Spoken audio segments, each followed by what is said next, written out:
क्या मुसीबत है कि दिन में खाना भी नहीं खा सकते हैं, क्या आफत है। इससे अच्छा तो यह है कि बेचारा ये गरीब सो रहा है, ये बड़े आराम में बड़े सुख में है, और हम इतने पैसे वाले मकान वाले और सब कुछ होते हुए और इतनी परेशानी में। तो हमने कहा अरे सेठ जी क्यों आप चिल्ला रहे हो, पहले तो तुम ये देखो कि ये जो सो रहा है वो कौन है, उसको जगाओ। उसको जगा गया, भाई तुम कौन हो, कह लगे अरे बाबूजी हम तो ठेला चलाते हैं। कितना दिन में कमाते हो बाबूजी, बड़ी मुश्किल से 20 रुपए मिल जाते हैं। तो अरे भाई ये बताओ कि दुनिया में सुखी कौन है, कह लगे जिनके पास कोठियां, जिनके पास मोटरें, जिनके पास कपड़े, जिसके पास धन है और जिसके पास ये और जिसके पास वो बहुत। हमने तो देखा सेठ जी तुम कितना रो रहे थे, और ये क्या कह रहा है कि तुम सुखी और तुम कह रहे थे सुखी, दोनों ब्रह्म, न वो सुखी न वो सुखी। मैं भी वो सोच रहा है ये सुखी होंगे ये सुखी नहीं, वो जो जिनके पास कोठियां उनको भी, वो तो बाबा जी जानते हैं उनको कोई सुख नहीं। तब तो बाबा जी कहते हैं कि हमको कोई खरीद नहीं सकता। हिंदुस्तान में कोई पैदा ही नहीं हुआ कि बाबा जी को कोई अपने धन दौलत जवाहरात मकान और जमीन से खरीद ले। ये तो आप दिमाग से बात हमेशा निकाल देना, कोई हिंदुस्तान में बाबा जी को खरीद नहीं सकता। और बाबा जी इतने लक्ष्य के पक्के हैं कि मेरे पास बड़े बड़े नेता और लीडर और जो प्रधानमंत्री जो उनके लड़के चले गए वो भी मेरे पास पहुंचे और बड़ा उन्होंने लालच दिया। मैंने कहा इसका असर मेरे ऊपर में धूल के बराबर भी नहीं, लेकिन तुम देश का भला नहीं कर सकते, हम तुमको लिख करके देते, आपके द्वारा देश का भला नहीं हम लिखते, आगे बड़ा आपके द्वारा नुकसान होगा देश का, और खूरेजी होगी देश की, और ये होगा और बर्बादी होगी और महंगाई होगा, सब जड़ दिया। और महात्माओं की बात नहीं मानोगे तो ये रास्ता खुदाली करेगा, सब कुछ कह दिया। तो मतलब यह है कि बड़े लालच दिए जाते हैं। लोग सोचते होंगे कि शायद बाबा जी को कोई खरीद ले। यह था। अब मेरी बात बड़े ध्यान से यहां से आप शुरू करें। पहले तो ये आप बताइए कि आप किराए पर आए हो? ए बच्चियों मैं तुमको किराए पे लाया हूं? बोलो बच्चियों जोर से। कैसे को कह रही नहीं। तो ये बताओ बच्चे बच्चियों मैंने कुछ तुमको रुपया बांटा है? कैसे नहीं बांटा। अब एक बात तो आपकी है साथ में, मेरे पास तो कोई बच्चा है, मैं अकेला फकत हूं। अगर तुम्हारी दृष्टि से देखा जाए तो मेरे पास कोई, अब ये बताओ जब मेरे पास कोई बच्चा नहीं और मैं तुमको कहता हूं कि तुम किराए के मकान में, तो क्या मैं अमृत के मकान में? मैं भी किराए के मकान में, आपको भी छोड़ना मुझे भी छोड़ना। तो जब मेरे पास बच्चा नहीं तो मोह किसका, लोभ किसका, झूठ किसका, वादा खिलाफी किसके लिए, चोरी किसके लिए, संग्रह किसके लिए?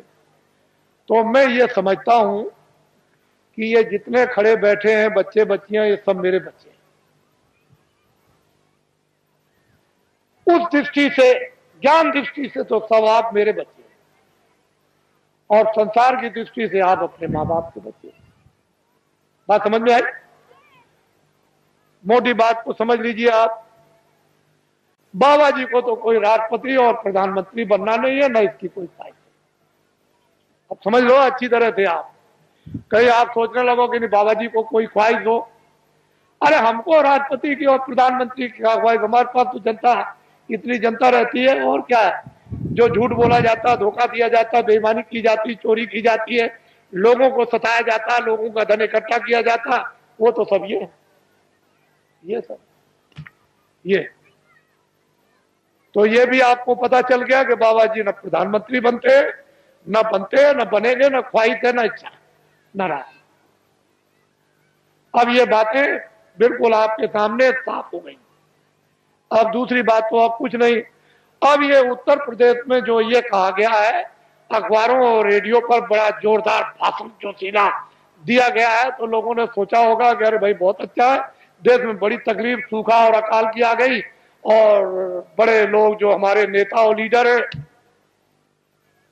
बड़ा ध्यान रखते हैं, बड़ा ख्याल। असल में जब सत्याग्रह चल रहा था तो इन्हीं नेताओं और लीडरों को लोग क्या कहते थे? देवता है, देवता। अरे हिंदुस्तान के लोगों, जब देश में 30 साल सत्याग्रह चल रहा था, उस समय पर कहा गया था कि अपने देश का कपड़ा तुम कपास पैदा करो खेतों में और उसका मोटा दरी के बराबर सूत बुनो और उसका तुम कुर्ता बनो और पैजामा या धोती, और वो उसका नाम है खद्दड़, उसको तुम पहनो तो देश आजाद हो जाए। हमने 30 साल ये सुना। क्षमा कीजिएगा, माफ कीजिएगा, ये सब इस पीछे पूरी 30 साल सुनी और अंग्रेजों का राज होश में देखा। उनके कर्मचारी अधिकारी और उनके अगर कहीं कोई घटना हो जाए, कहीं पर कत्ल की घटना हो जाए तो सारे जिले के अधिकारी टूट पड़े, मजाल है। लेकिन क्या 6 पैसे तोला चांदी मेरे सामने, शुद्ध प्योर, कहीं मिलावट का नाम निशान नहीं, 12 रुपए तोला सोना मेरे सामने बिकता। 6 पैसे मजदूर को मजदूरी मिलती थी और बेईमानी का नाम नहीं था और पूरा गुजारा होता था मेरे सामने। 1 रुपए का 60 किलो चावल, 60 किलो गुड़ और 60 किलो चना बाजार में बिकता था, देहातों में तो छोड़ दीजिए। और सब लोग, ये इनकी व्यवस्थाएं बनाई हुई थी कि 1 इंच भी जमीन किसी के पास नहीं है तो बड़ा ही तुम चले आओ खेत में, एक बोझा बांध लो, लोहार बांध लो, धोबी बांध लो, ब्राह्मण बांध लो, जिसके पास जमीन नहीं खेत में आ जाओ, एक गट्ठा बांध के, और 100 घर गांव में हुए तो 100 गट्ठे उसके, एक फसल पर हो गए। 2 फसलें होती थी 6 महीने के बाद। 100 गट्ठे धोबी, 100 गट्ठे बड़ई, 100 गट्ठे नाई, 100 गट्ठे ब्राह्मण, ये बांधते थे। और उस वक्त में एक गट्ठा वो तो 200 गट्ठे हो गए एक एक के पास।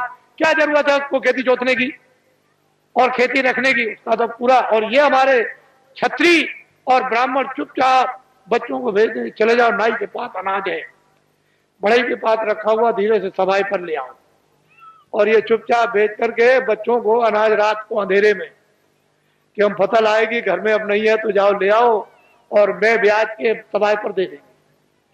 हमने देखा ब्याह शादी में ये छत्री और ये ब्राह्मण उन छोटे लोगों के काम, कपड़ा देना, ये देना, वो देना, अनाज देना, दूध देना और फिर घी देना, लकड़ी देना, किसी तरह की छोटे को कोई तकलीफ नहीं हो पाती।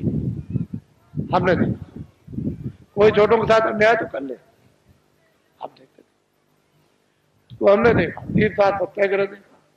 क्षमा कीजिएगा, 48 में आजादी मिली, 5000 भी हिंदुस्तान में खद्दड़ पहनने वाले नहीं थे। समूचे हिंदुस्तान में पाकिस्तान को भी मिला दिया जाए उसमें भी, और लंका को भी मिला दिया जाए तो 5000 हिंदुस्तान में खद्दड़ पहनने वाले नहीं थे। जब यह कहा गया कि देश आजाद हो गया, खद्दड़ पहन लो, कह लगे हम नहीं पहनेंगे, अपने घर और मकान कौन जलवाएगा, कौन बर्बाद कराएगा, इतना खौफ था। और एक दिन की आवाज पर इन बच्चों ने 1 करोड़ ने टाट, चलो जंगलवासियों, चलो चलो जंगलवासियों, आप अपनी जगह पर रहो बच्चों, वहीं धीरज के साथ सब लोग उसी जगह बैठे रहो, अपनी अपनी जगह पर बैठे रहो।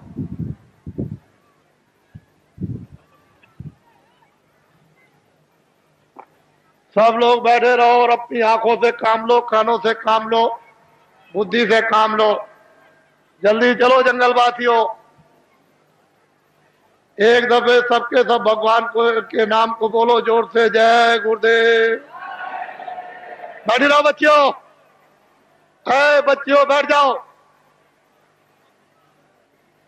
सबके सब बैठे रहो, वहीं बैठे रहो, घबराओ मत। एक ही साधे सब सदे, एक दिन की आवाज पर 1 करोड़ लोगों ने, इन बच्चों ने बोरा पहन लिया। इस देश के अंदर 1 करोड़ बच्चे बोरा पहने हुए हैं। कौन हिंदुस्तान में नेता और लीडर पैदा हुआ जो एक दिन की आवाज पर करोड़ों बच्चों को ये टाट, ये बोरा, ये जूट पहरा दे? इनको देखो आप, पहले इतनों को देख लो, अभी तो आप आगे बहुत कुछ देखना है, इनको देखो। ये आपके सामने आ रहे हैं, बदन पर बोरा तो नहीं पहरे। मर्यादा के लिए एक लंगोटी तो जरूर है, लेकिन इनको देखो आप। जल्दी चलो बच्चों।